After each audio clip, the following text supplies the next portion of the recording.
Hey everyone, Sam from United People's TV. As you can see, I'm here with Ped from Toffee TV. Thought we'd do a little preview ahead of Man United against Everton. International break. It's a long one, this one. Felt long. Felt even longer as an Evertonian. Well, it did. It really did. Did your players have a good international break? Anyone stand out? I don't care. Don't care? Genuinely did. I did watch. I watched the England game the other night because we had a couple of players involved. Yeah.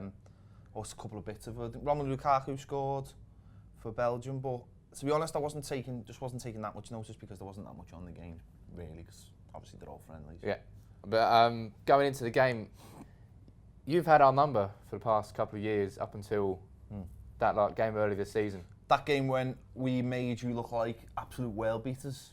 You know what, right? It's something that I've been calling out for, a lot of fans have been calling out for. The midfield that played against you, I'm pretty sure, was Schweinsteiger, Schneiderlin and Herrera. Those three just never... Van Gaal never plays all three together. And we sat a bit deeper at you and we just hit on the counter. That day, I remember Van Gaal having Martinez's number just completely. Martinez tried to play his lovely football as always, and that's exactly what you did. You sat back and you had Martial on one side, and you had what's the other young kid? Lingard. Yeah, on the other side, I think, wasn't it? I think. And Rooney down the middle. Rooney. It was something like that. Anyway, there was lots of pace on the wings and Rooney up front, and you just kept on hitting us on the break, and it felt like every time you hit us, you scored, and we had absolutely no answer to that. And that's pretty much our home form, pretty much. But what's your away form like? Really good. We've only lost one game away, and that was at Arsenal. We lost against Man City in the League Cup as well, and they're our only defeat all season away. So you're going into this game confident then? I'm going into this game more confident that we're playing away than we are at home, because I genuinely think that these are the games that we can take points from. So I'm not as worried about going to Old Trafford, and that's nothing about Man United. That's more to do with us. But that probably should be to do with Man United as well, given what we've been like this season.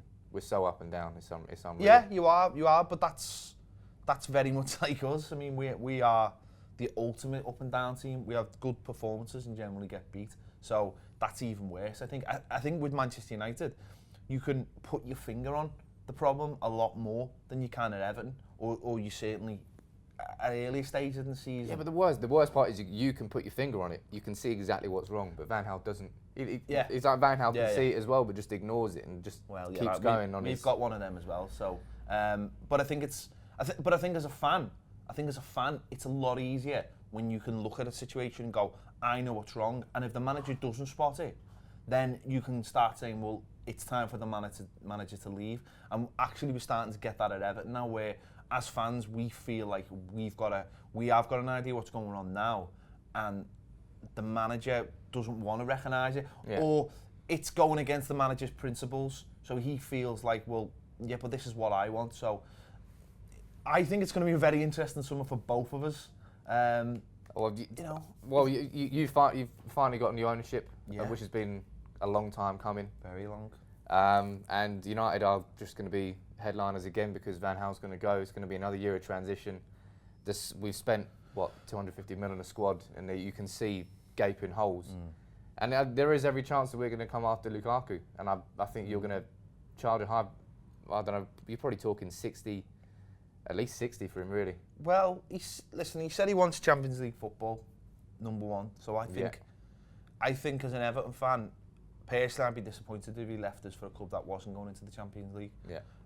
Because I think he's got the option to go to a lot of clubs. Maybe not Barcelona, maybe not Real Madrid, but I think the likes of Bayern Munich might look at him. Juventus as well. I don't think Juventus have got the money. I think that's just the agents of him likes Italian football and would like to see certain players. It's Raiola's his agent now, and he's the biggest dick in football. So but I say he's good at his job. He's good at his job. He looks after his own people. I just think I think Lukaku will go in the summer. I genuinely do. He's obviously made noises this week about it, and that's fair enough. I've got no problem with that because he is a top class player who wants to be playing at the highest level, and Everton can't offer them that. And I always say match a player's ambition, and we're in. It's annoying because we're in that position now where we have got a little bit of money, but it's not going to really mean anything this summer. Yeah. So it'll be more about who we buy and or replace certain players with. So it's you know, listen, it's something to look forward to. It's football. You lose players, they come and go. You think he's going to score on the weekend? Yeah. Is he going to be your main danger man? You obviously got Barkley, and then Stones didn't really do too well against Netherlands. Kind of exposed why people were being frustrated with him as a defender. I thought he was all right. I just thought he made that one mistake, and everyone just went. You know, don't forget. The thing about Stones is look at England's goal. That's him starting that from the back. Yeah. That him as a person would probably say, well, if you stop me doing one thing, you're going to stop me from doing that. Yeah. I think what Stones has got to recognise in his own game is when is the time that, you know, that mistake he made that led to a goal. Yeah. He was trying to turn the striker. He was the last man. What would he really have achieved even if it happened? Okay, we've kept possession. Just give it to the keeper, make an angle, get the ball back and start again. I suppose that'll come with experience and time, surely. He, as a footballer, is literally, that's the only thing he hasn't got, is experience. And the only one way you're going to get that. So people have written him off. But is it not a case of he's made that mistake more than once this season already and he's still repeating the same mistake? So is he learning? I think he needs a strong manager. And when I say strong, I mean like a balanced manager who's going to sit him down and go, listen, I love what you're doing here, but just don't do it here. Do you know, you can do certain things, but it's when you do them and where you do them on the pitch. Like, as I say, the one for England, just give it to the keeper. You're not, you know, think about the whole picture of it. You know, you're 1-0 up. You don't need, you're trying to get your confidence back. Just do what you need to do. No one's telling you to be an ale-house footballer. Just start getting your confidence back, because we want him back. Yeah. We want him back as soon as possible. He's a fantastic footballer. We fought hard to keep him at the club, and we want to see the best out of him, even if it's just for the rest of the season. Hopefully, it'll be longer than that. Will he start on Sunday? I think he will. I think there's been noises from Everton, and listen, our defence is awful. We've had Funes Mori and Jagielka, and I don't think either of them have covered themselves in glory. But listen, you could sit down and look at all our players, all our defenders, and go, hang on, look, he's a good player, he's a good player, he's a good player. Tim Howard, he's not a good player. He's a good player, he's a good player. But it's the system. Everton are gung-ho. Everton are the type of team that have attacking full-backs and wingers. There's a massive stupidity. Is that how you're going to play on Sunday? And you're going to come in attacking mindset? We'll play on the counter-attack. That's how we play away from home. So that's what gets the best out of us.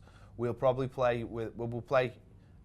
What we typically do is have one winger. So the right-hand side will typically be Lennon, because to be fair, whatever you think about Alan Lennon, he has been fantastic for us in the last couple of months. And on the other side, we'll probably have Tom Cleverley, who's been playing on the left but slightly tucked in. And to be fair to the lad, you've been playing him as a winger? No, we've been playing him as a left midfielder. There's a difference. He tucks in and lets the full-back go past him.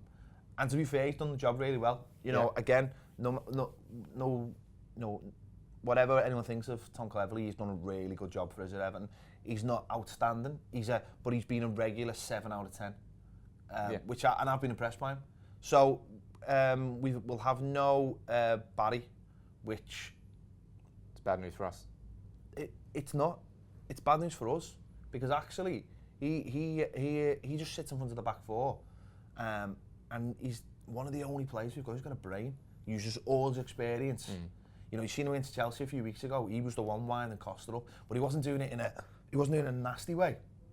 He was doing it in a quite clever way, where he was sucking Costa in to the situation and then being like, "What? Me? Baby face, Gareth Barry?" And it was very clever. He's very good at that. He uses all his experience. He does get caught out now and again because of his pace, but so it'll be interesting to see who gets replaced by. He got replaced by Mo Besic in the last game against Arsenal, and to be fair to Mo, he was absolutely abysmal, and I love Mo. He's a lunatic. He just runs around like I mean, you have to look at his tattoos.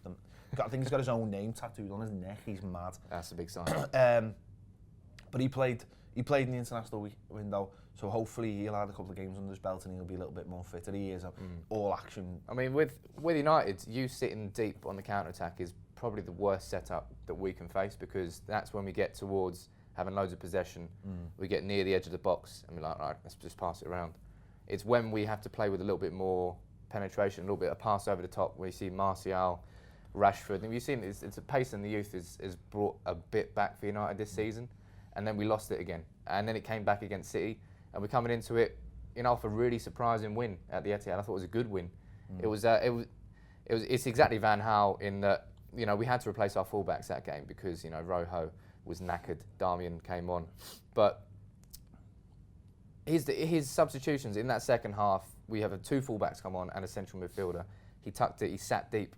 We're not good enough in defence to be confident that we're sitting on 1-0. You can just see it out like Leicester are doing at the moment. Yeah. We're not enough of a team to do that. So we should be winning games 3-2 rather than games 1-0. And I think if we do win on Sunday, it's at home. But there's no point predicting football in the Premier League anymore because literally anything can happen on any given day. This will be a game where an early goal will be massive. I really think that an early goal. And again, it'll be how we go there. I mean, we went there a couple of years ago. It was the first time we'd won since 1992. And we really had a go. Last season I thought we were fantastic. If it wasn't for that. De Gea. That save in the last... I still... And Baines' penalty as well. Well, yeah, but that save from Oviedo, I've watched that so many times, and I still think it's going to go in. It is one of those where you keep watching something, and you think the more I watch it, the more it'll, there's more chance of this going in. I always remember my dad saying when Pele tried that shot from the halfway line, he says, every time I watch it, I still think it's going to go in, no matter how many times, and it's still like that. You watch it and you go, how did De Gea save that? I've no idea. It was absolutely... that was the day that... I mean, I already knew he was an amazing goalie, but that day he was unbelievable. And we played really well last season as well, so I think that'll give us confidence. But we've got to... I don't know. We've got to turn up and get some kind of performance because the last game against Arsenal, we were absolutely abysmal. But the week before, against Chelsea, was probably our best performance of the season. But it was 2 different performances. Yeah. One was... fast football, getting in people's faces, getting about the pitch quickly, moving the ball quickly, pace, tempo. And at Arsenal, it was plod, plod, plod, plod, plod. And one version of football we love as fans. The other version is the manager loves us, and we don't. And that could be his undoing. So it's up to the manager to give us. Well, we've got the exact same parallels as Van Gaal. There's 2 types of football. There is that fast attacking one that everyone loves and enjoys when you see it, but it's a bit riskier because you're more open at the back. But fuck it, it's football. We're always open at the back. And it's God. And then we do get that plod, that possession, stagnant, just sitting there, brick wall, go back, and it's terrible. I think we had 12 consecutive 0-0s at half time this season at Old Trafford. But my prediction for Sunday. Early goals do change games. You saw it against City last week when we got Rashford early on. We had a bit of a stronghold in that game, and we held on to it, which United haven't really done that much this season. We've got De Gea in goal, and I mean he's on for being our Player of the Year for the 3rd year running, which is a kind of indicative of what's happened to United in the last 3 years. But if we've got him in goal and we've got Chris Smalling playing well in defence, we've got enough there that should at least make it difficult for you to score. I sound like David Moyes when I'm saying that, but it's kind of what United have turned into. Like, I can't confidently go into a game at Old Trafford now, really, and say, look, banker 3 points. Bankers don't exist in the Premier League anymore. Yeah. But what's your prediction? I'm gonna go for a 2-2. I think there will be goals. I think we're both open at the back. Coming back off an international weekend as well. I think there's always a little bit more freeness. I think people just want football. So again, it's not who'll play well for us, it's what system we want to work. So I'll go for a 2-2. I'll go for a 2-1. That's it for the preview. Cheers to chatting back. That's all right. Hopefully it's not 2-2. Hopefully it's 2-1. But let me know your predictions in the comments below. Drop a like on the video, and we'll see you after the game on Sunday. Take it easy.